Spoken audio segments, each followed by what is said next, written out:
we are underwater now. But in the next area, we're going to be in the absolute opposite of underwater. We're going to be in a dry, dry desert. Ready? Go!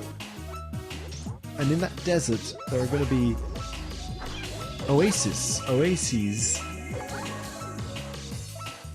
showering water onto the desert. So that's something that's going to be happening. It's going to be waterfalls showering water onto the desert. So why not just make the desert area a complete desert? Instead,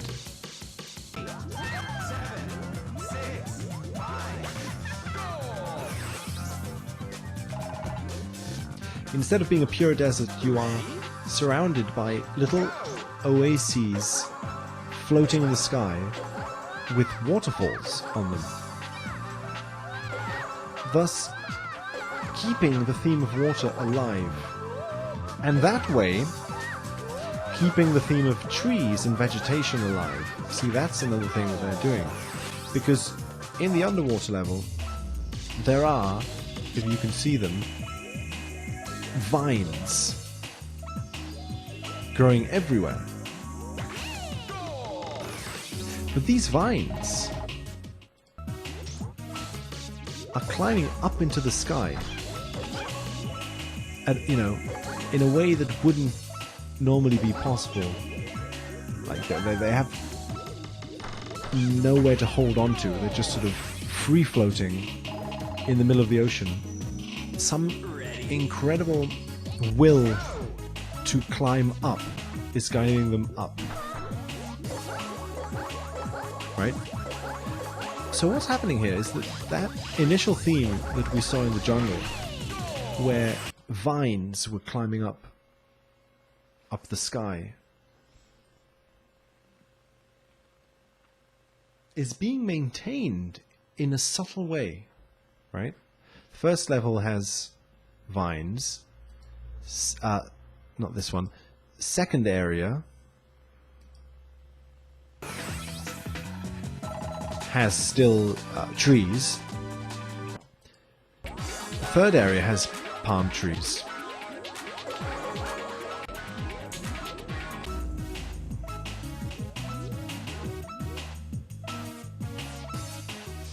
Water level still has trees in some sense. It has greenery climbing up like the vines, even though these are a different variety of plant.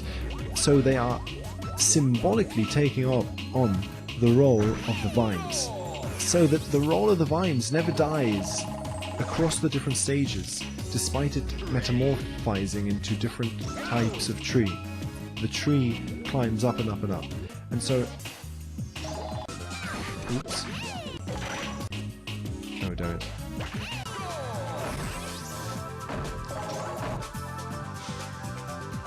So that in a similar way, we now also have trees. It's as if this area didn't allow water to be maintained as a visual element, it wouldn't be able to justify having trees. But it needs to have trees in order to maintain the thematic link between all the vines climbing up.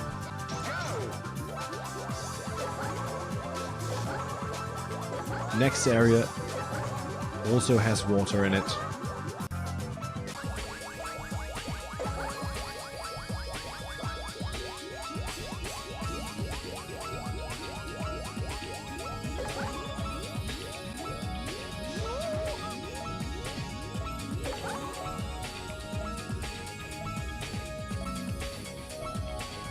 And here there are no trees, but I think that something else is going on.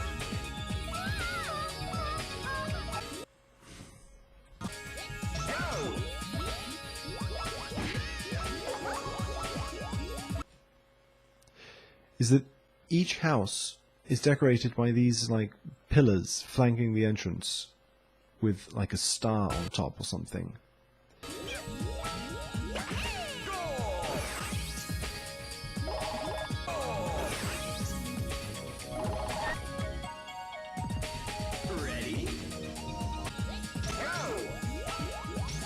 They're also inhabited by penguins, possibly suggesting life, therefore. But I'm not that interested in that. I'm interested in these little pillars with the stars on top. Because I know that here this interpretation is probably getting pretty far-fetched, but I feel as if the symbol of the tree and the symbol of the star is being conflated here. Here, for instance, it becomes quickly clear that each little oasis has like a mandala of trees and a star in the middle.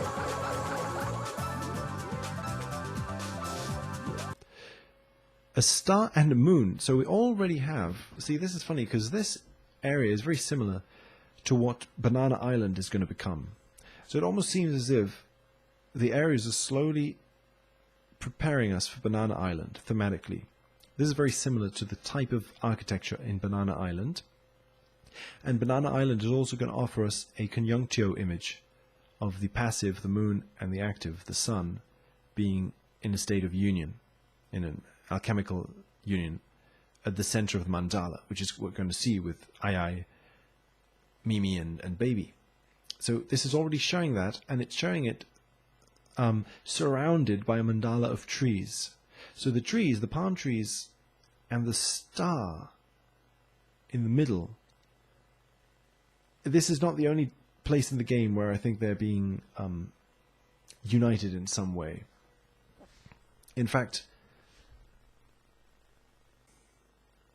even at the start of the game, in the first screen, we have these flowers that I think Mimi wears as elements flanking the screen, and they're sort of I would like to hold on to them as an image, you know, for the time being, because they sort of have a star-like aspect to them, which at the moment won't mean anything, but I think that I would like to hold on to them as a possibly interesting image. Something else that's going on here, though, that starts to transform these areas in strange ways here on out, is that here you will notice when we get a nice shot of this that we have one underwater station, two, and three. It's onto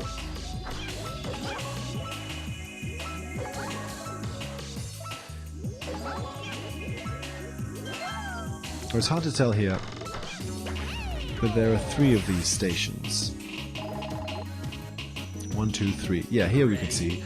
So there's a triangulation, I think.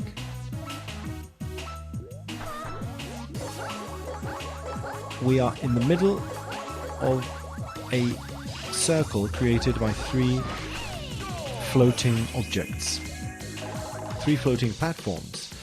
Three floating platforms filled with vegetation, right? They're filled with like coral reefs and stuff. So even the plant idea is present here. We have three platforms filled with these plants.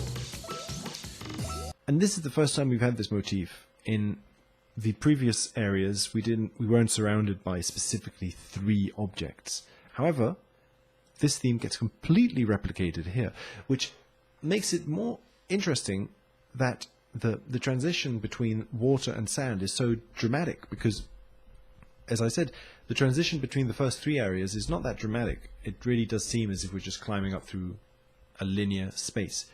This seems to break that, because it says, well, you've gone from underwater to sand.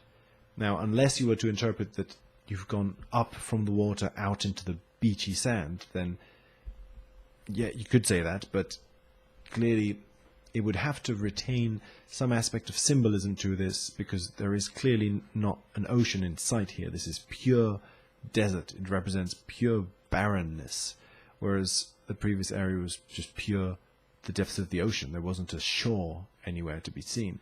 So It's a very radical transition between these two poles, like a flip is being made. And as I said, it seems to be the first time in this game where such a radical flip between the areas is made. And yet, it's the first time that the areas completely mimic each other in terms of structure. Because this also has 3 floating platforms surrounding you. So you're surrounded by 3 floating platforms triangulating around you in both of these areas. It almost makes you feel as if somehow that since the structure is being maintained despite the content of the structure changing, there is some way in which maybe the sand or the dryness of this area is in a dialectical response to the water that we saw before, thus maybe giving weight to the interpretation that the water in the previous level wasn't literally water, but that it was possibly electricity or something like that. So that, yeah, the barrenness, the dryness of this desert area almost seems like a symbolic barrenness. It seems to simply be signaling the theme of desertness itself. And again, as you can see, you're surrounded by these 3 floating platforms with vegetation on them, all circling around a star. And they're all oases, so water is here.